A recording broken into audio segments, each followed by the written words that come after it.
The Wood Whisperer is sponsored by Typebond.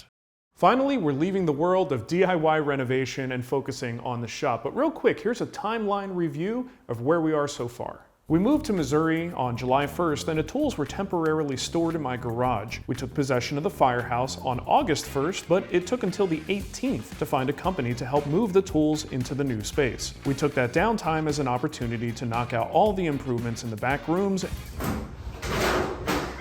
and now we're finally ready to start thinking about shop layout. Now I have some ideas in my head where I think things could go, and now that we finally have room to move things around, we can start to actually put the tools in place and see if what's in my head actually works when it's in reality. So there's a lot of different ways you can do this part of the process. You could just go to a napkin sketch, right? Just grab a piece of paper. It doesn't have to be to scale, just roughly get the tools placed where you think they should go and see how that turns out. But there are also some other tools out there. Over the years, different companies have made shop planning solutions. Grizzly used to have one. You can just use SketchUp if you're good with the program. You can actually get models of tools and pull those into a space that you've sketched and move things around. I've done that in the past. It works really, really well. Also, JKatzMoses just came out with a shop organization tool where you can actually print these things out, and it's great because you just use the little cutouts, move them around a grid, and then you could rearrange and play with your space as much as you want. We're actually going to start building projects as soon as possible, so I'm going to play with my real life-size tools and get those in their positions.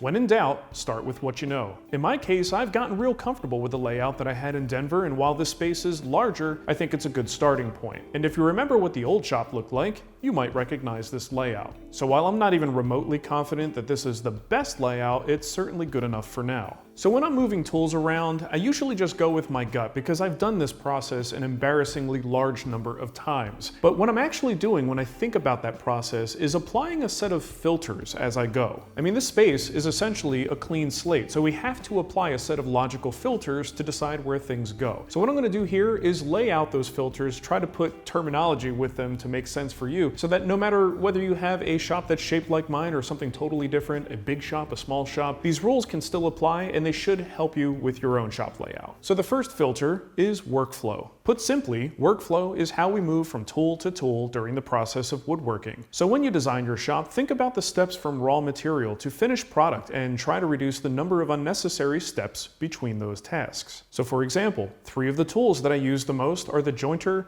the planer, and the table saw. And you can see they're positioned in something of a classic work triangle. So now it's pretty easy to go from the jointer over to the planer and then back to the table saw. And the step before the jointer is usually the miter saw, so it makes a whole lot of sense to have the miter saw just across from the jointer. And since I'm going to be storing materials in this bay, it kind of makes sense for me to have the miter saw somewhere along this wall as opposed to all the way on the other side of the shop where it's a longer walk.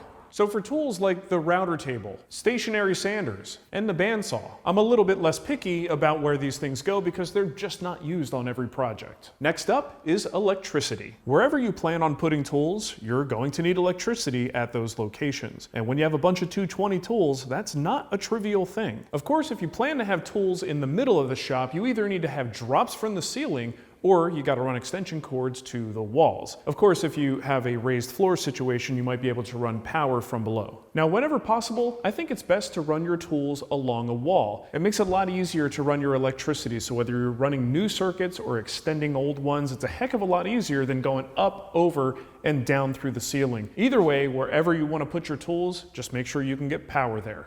Next up is lighting. I'm not really talking about artificial lighting, really just natural lighting. Hopefully your artificial lighting is just a nice, even, consistent spread throughout the space. So if you have entry doors, windows, or even a big garage door like this, that could definitely impact your tool layout. Now there are 2 places that I really appreciate natural light. One of those is at the workbench. With natural light, and all this detailed work that we do here, especially as you get older and maybe your eyes aren't as good as they used to be, it's really nice to be able to see everything that's going on. Makes life at the bench a whole lot easier. The other place is wherever you do your finishing.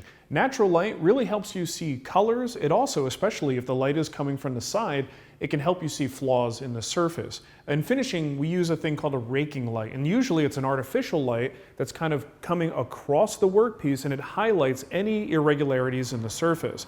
But when you have a natural light that's just built into the room, it's a great advantage as you're applying finishes. Now this will be my finishing area. There's no table here now, but there will be in the future. Now I just want to cut in here real quick to let you guys know how important it is that that you subscribe to this channel. On some of our videos, as many as 40% of you watch but aren't subscribed. Subscribing and clicking the notification bell not only ensures that you don't miss out on any of our videos, but also gives you the warm and fuzzies, knowing that it really helps us out as we provide you with great woodworking content and dad jokes.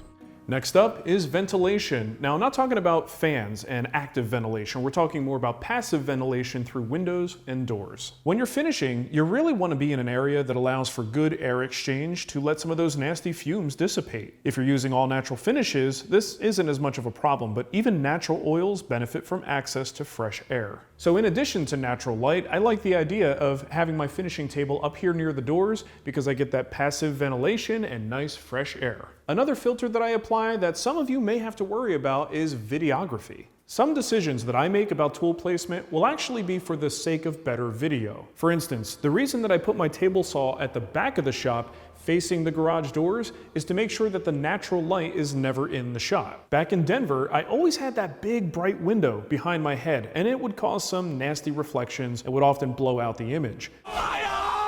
Now with the light source behind the camera, the shot is going to be a lot cleaner and more predictable. And the final filter, which can be a real booger. Why do they call you Booger? I don't know. Is dust collection. I'm talking about central ducted systems. Once you have what looks like the perfect layout with all of the previous filters satisfied, you might get to dust collection and suddenly find your plan completely falls apart. Let me show you what I mean. Now personally, I like the idea of having a dust collector in a corner near an exterior door. The reason is because that bin is going to be full and heavy, so the shortest distance I have to go to throwing the dust away, that's ideal. Unfortunately in this space, my corners at the front are both near two doors. There's definitely no way I could put a dust collector here.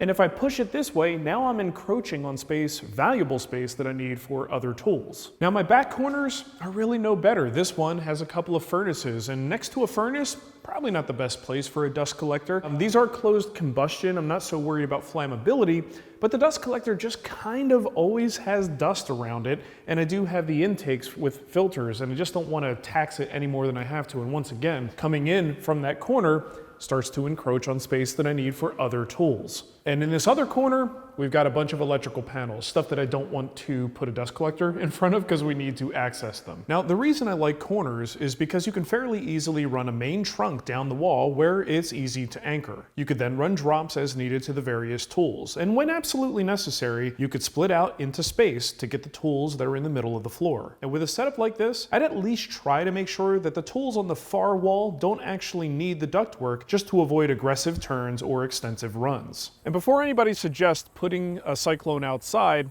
totally reasonable to do in some situations, but it's more work than I'm ready for because we really have to have a weatherproof structure out here to cover it. And also, I'd have to punch through this wall. And there's that nasty vermiculite stuff in there, so I don't want to cut any holes if I don't have to. So I'm completely undecided at this point, and I think that brings us to a good tip. Don't expect to get this perfect on the first shot. It's a real good idea to try to use your tools for a little while, make sure the locations make sense before you commit to a ductwork location. And in fact, if you have access to a portable dust collector, that's a great way to go for a while so you can just kind of get used to the space. So the moral to the story here is that shop layout is constantly evolving. Even for someone like me who's done this a number of times, I don't always have the perfect answer, especially not the first go around. So over time, I like to apply these filters and try to think about this evolution and making sure that I'm flexible enough to roll with the punches as these changes come about. And as you learn more about your space, you get more efficient over time. And hopefully these filters will help you in that journey. All right, so good luck laying out your shops. Leave a comment below if you have a shop layout tip. We always like to hear from you guys. Thanks for watching. So the things that I'm thinking about involve where the tool goes and then running. Yeah, try that again. Because I've never, we're actually, bug, Missouri, God. Some of the decisions that I make about tool placement will be cut. I got this.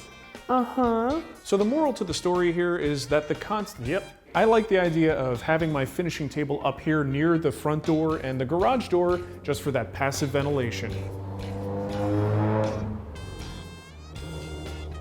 Okay, Jesus, with the cars. Let's keep rolling. Todd's gonna be like, you sure about this location? All right, I'll see you later. I'm gonna grab that first. Sam. That's more important than me. That could be replaced, Mark.